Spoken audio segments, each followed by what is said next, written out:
Garrett, how is your preparation for a game that you're not sure you're going to actually start? Well, I mean, I just assume I'm going to start it. So, yeah. Other questions? We'll go to Yvonne right here. We'll get you the microphone.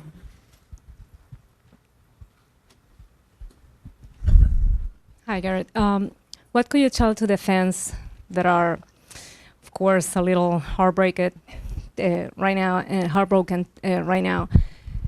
about the game tonight? Yeah, I mean, well, we're getting ready to go right now. Obviously, we're in a tough position, but there's a lot of baseball left to be played, and anything can happen. So, we're excited to get back out there. I mean, hey, we're still in the World Series. Hey, we're in the Bronx. We still got a shot at this thing, and so, we're just looking to try to play a little bit better, and really attack the opposition from the first pitch tonight. So, Standing on your right, Garrett. Brendan. Hey, Garrett. With you guys down 3-0, how much, if any, conversation was there about you coming and pitching tonight on short rest? I didn't have any conversations. Other questions? We'll go to Ron, then Anthony.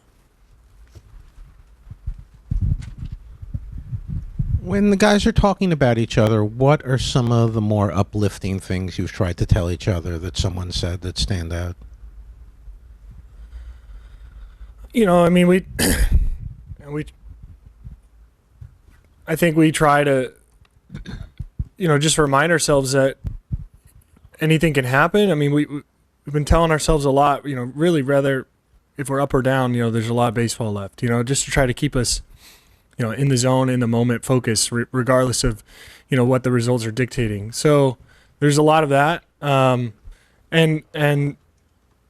sometimes, like I said earlier, sometimes it's just a smile. Sometimes it's just, putting your arm around somebody.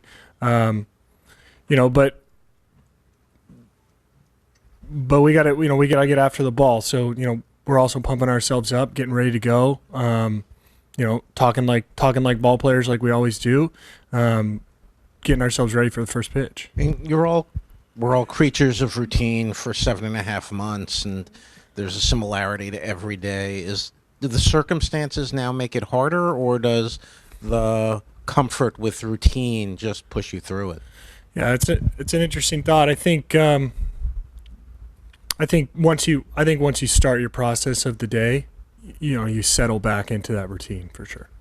And Anthony, one row behind. Garrett, the way the Dodgers are utilizing their bullpen in the postseason, it's unique. As a pitcher, what sort of challenge do you think that poses for the Yankees, the way the Dodgers are deploying their bullpen? Well, I mean, the first thing that jumps to mind is how talented the group is, really. The strategy from my perspective would be to, limit the amount of looks that certain hitters get at certain pitchers, play matchups, whatever in your favor. And then I think the cherry on top is that, they really have a lot of good options. So there doesn't seem to be a real weak spot in their approach because of the talent that they have. So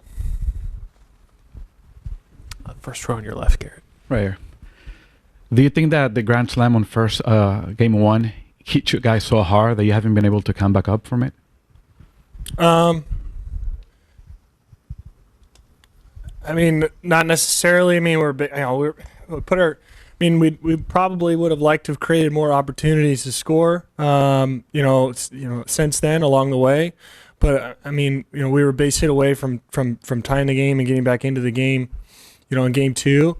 And then, last night, I think, it's a World Series. You got to sometimes give credit to your opponent. Walker was on his game and used a 2-run lead in the first inning from Freddie's strike again to keep attacking the strike zone and put the pressure on us. So, I feel like even though, that was a historic and a bit of a gut punch in game one, it doesn't really affect our motivation going forward. We're coming in and we're working and we're being diligent about our process. So, we've done a good job of flushing, the bad stuff over the course of the year and been resilient. And trying to stay even keeled, when things are really going well as well, just to not get ahead of ourselves. So I like our process in that regard, and to me it seems that we're following that. So Go to the second row with John. We've all spoken plenty about the ways that you're able to help the pitchers on your team, even when you're not starting. But just like to give one example,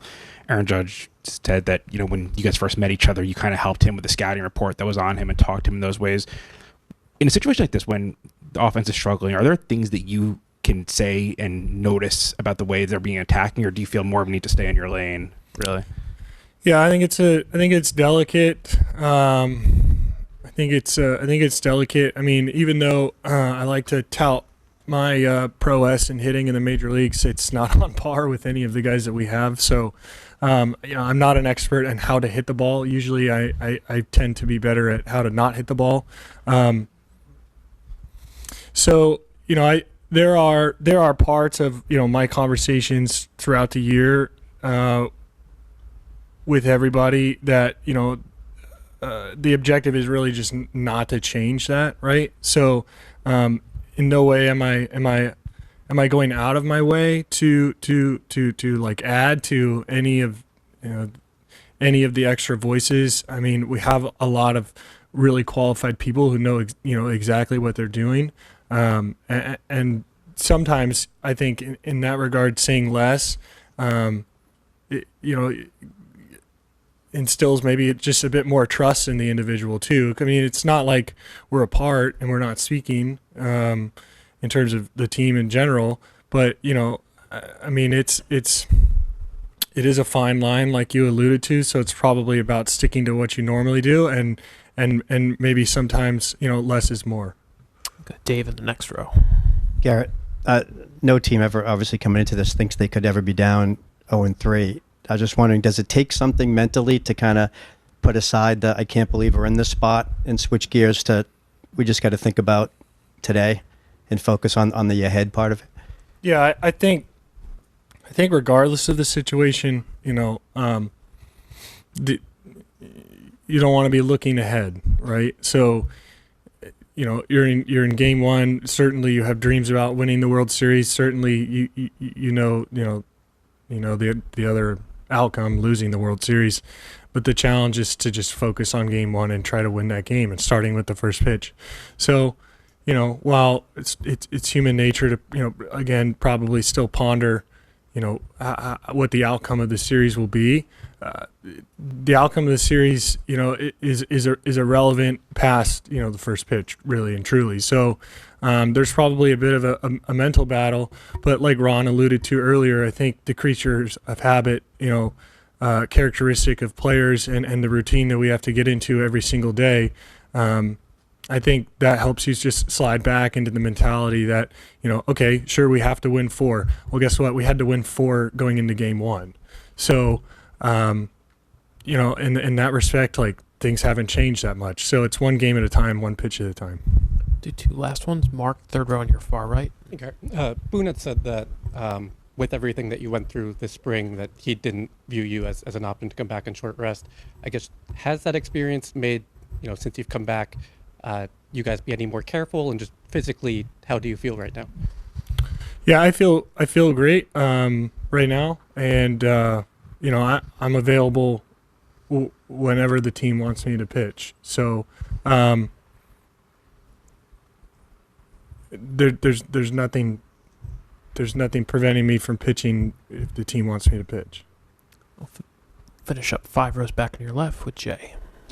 Gerrit, when you first came back, you had your ups and downs early in the season over here.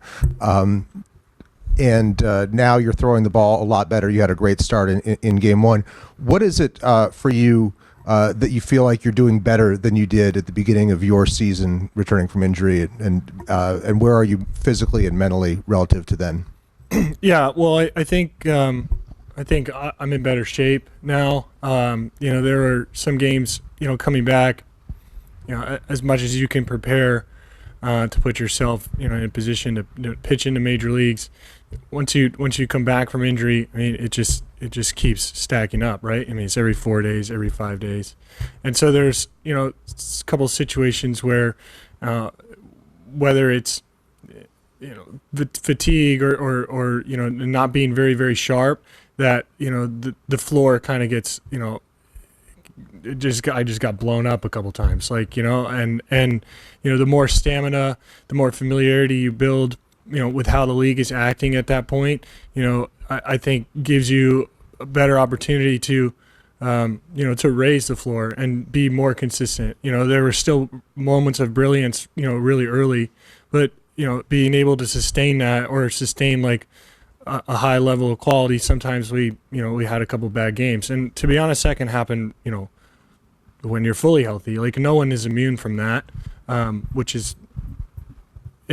one is immune from that. But I mean, I feel now like I'm in good shape. I have a reserve while I'm pitching, so if I need to dip into the tank, I can go get it. And then I can go get it again. It's not like a one-time thing. And then familiarity both with myself and my delivery, how I'm moving, how well I'm concentrating the ball in the areas of the strike zone that I want to get. I'm not missing east and west. I mean, very rarely anymore. Things are more defined. And then, the ebbs and flows of the season. So jumping into the middle of the season, not really having any experience on how the league has evolved over the first 4 months, how now having the experience, having seen, how things and the ebbs and flow has gone, I take that information and apply that with the tools that I have at this point. And so I think those things, all kind of contribute to just being just more consistent, day in and day out. All right, Gerrit, thanks for your time. All right, thank you. Appreciate it. Anthony.